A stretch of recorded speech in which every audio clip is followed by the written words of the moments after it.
कर खोल देना, तालाब में छोटा सा छेद कर देना तो सारा पानी ही तालाब से बाहर निकल जाएगा। ठीक उसी प्रकार से हमारा ये शरीर भी श्वासों का भंडार है।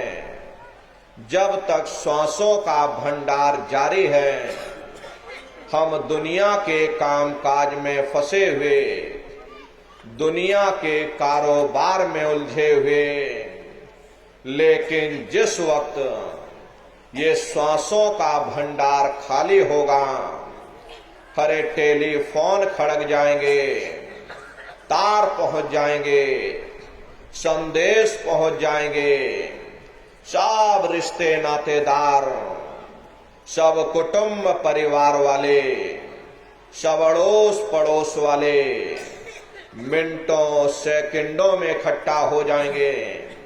हरे प्रेमी भाई बहनों, मामूली कष्ट नहीं होता।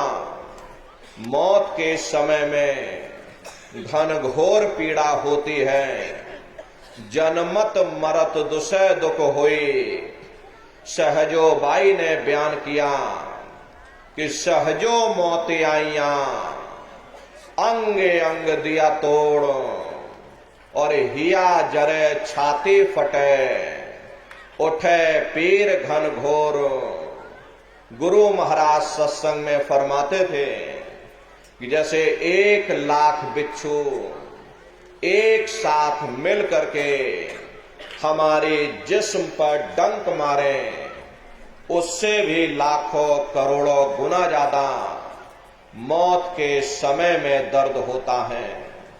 जब मृत्यु आती है तो किस तरह से प्राण निकलते हैं, प्राणों के निकलने की क्या प्रक्रिया होती है, जरा उसे भी आप लोग समझ लीजिए। देखो प्रेमी भाई बहनों, जैसे संसार में महाप्रलय आती, महाप्रलय के समय क्या होता, सबसे पहले पूरी पृथ्वी ढह जाती। ये पृथ्वी पानी में घुल करके और पानी बन जाती है। मानो सृष्टि की प्रलय एक बड़ी कयामत है और शरीर की प्रलय एक छोटी कयामत है। तो जैसे ही मौत आती है, सबसे पहले गुदा चक्र टूटता है। सिमटत भास श्वास उठ जावे, प्राणपति जब सिमट समावे। उस समय हमारी श्वासें रुक जाती, शरीर की चेतना पीछे सिमटने लगती, तो सबसे पहले गुदा चक्र ही टूटता है। क्योंकि गुदा चक्र में पृथ्वी का वास होता है। गुदा चक्र टूट करके ऊपर इंद्रिय चक्र में समा जाता। इंद्रिय चक्र में जल का वास होता, यानी जल ने पृथ्वी को घोल दिया। फिर जब इंद्रिय चक्र टूटेगा तो ऊपर नाभि चक्र में समा जाएगा। नाभि चक्र में अग्नि का वास होता, यानी अग्नि ने फिर जल को सुखा दिया। ये नीचे से सिमटाव होता है, नीचे से ऊपर की ओर सिमटाव होता। फिर जब ये नाभि चक्र टूटेगा तो हृदय चक्र में समा जाएगा। हृदय चक्र में वायु का वास होता, यानी वायु ने अग्नि को अपने में समाहित कर लिया और इस तरह से वायु आकाश में उड़ गई। ये आंखों की पुतलियां पलट जाती हैं, मुंह खुला का खुला रह जाता। महात्मा कहते हैं कि जब यह कर्म कला उपजावे, बुद्धि सुरत की आन दबावे। जब यह जीवात्मा पांचों तत्वों को लांग करके जल पृथ्वी अग्नि वायु आकाश पांचों तत्वों को लांग करके ऊपर आती है, तो काल दाड़ में आन दवानी। जब ढर के नैनन से पानी, जब काल अपनी दाढ़ में दबाता, उस समय नेत्रों से पानी निकलता। इंद्रियां टूट टूट करके चकनाचूर हो जाती। सब रिश्ते नातेदार खड़े रह जाएंगे। डॉक्टर, वैद, हकीम सब आपको घेरे रह जाएंगे, लेकिन आप अपनी पीड़ा को उस समय अपने मुख से बयान नहीं कर पाओगे। सिर्फ आपके नेत्रों से अश्रु टपकेंगे। हरे यमदूत आते हैं, प्राणों की डोरी को तोड़ देते और जीवात्मा को खींच करके इस शरीर से बाहर कर दिया जाता। जैसे ही जीवात्मा शरीर से अलग हुई, ये शरीर हमारा मिट्टी हो जाता। फिर इस मिट्टी को एक रात अपने घर में कोई रखने को तैयार नहीं होता। हरे प्रेमी भाई बहनों, एक रात भी कितने भी सगे संबंधी क्यों ना हो, खास नात रिश्तेदार क्यों ना हो, लेकिन एक रात कोई घर में मट्टी रखने के लिए तैयार नहीं होते। कहते भाई जल्दी करो, जल्दी करो, अब इनकी शक्ल देखने में हमको डर लग रहा, जल्दी से बाजार से कफन खरीद के लाओ, जल्दी से लकड़ियां खरीद के लाओ, जल्दी से चिता तैयार करो, इनको घर में से जल्दी से उठा ले जाओ, वहीं शमशान भूमि पर जला देना।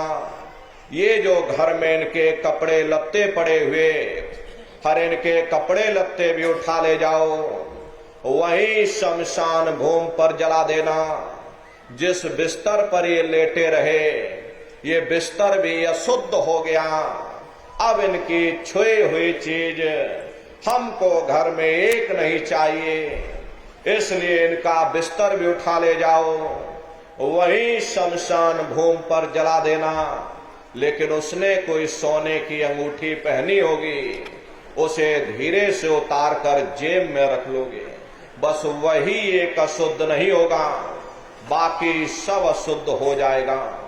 हरे महात्मा कहते हैं कि भाई कुटुंब परिवार मतलब का बिना धन पास नहीं जाए।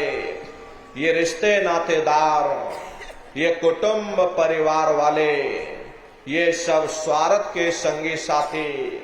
हरे प्रेमी भाई बहनों, आज तुम्हारी जेब में पैसा है तो सब जैसे तैसे तुमसे रिश्तेदारियां कायम कर लेंगे। आज जेब खाली हो जाए तो बेटा बाप को बाप कहने के लिए तैयार नहीं होता। अरे आप रोज कचहरियों में मुकदमों का हाल देखते हो। यदि किसी पिता ने बंटवारा करते समय किसी एक बेटे को 1000 रुपया कम दे दिया या 1 बीघा जमीन कम दे दी, तो बेटा बाप का दुश्मन बन जाता, उसे ले जाकर कचहरियों में खड़ा कर देता। अरे अपना यहाँ क्या है, ये स्वार्थ के संगी साथी, कोई तुमको याद करने वाला नहीं। 13 दिन बाद 13वीं मना दोगे, लड्डू पूड़ी पकवान बना करके खिला दोगे, फिर जाने वाले को कोई याद नहीं करता। अभी बूढ़े बुजुर्गों से पूछा जाए कि क्या तुमको तुम्हारे माँ बाप की याद आती है, तो कहेंगे भाई नहीं आती। अरे क्यों नहीं आती?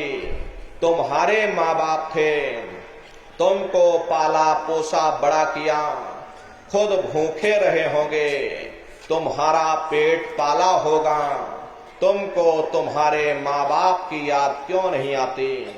क्योंकि तुम्हारे सामने तुम्हारे लड़के बच्चे हो गए, तुम्हारे नाती पोता पंती और संते हो गए, इसलिए तुम अपने माँ बाप की यादों को भूल गए और नई यादों में बस गए। ऐसे ही प्रेमी भाई बहनों, एक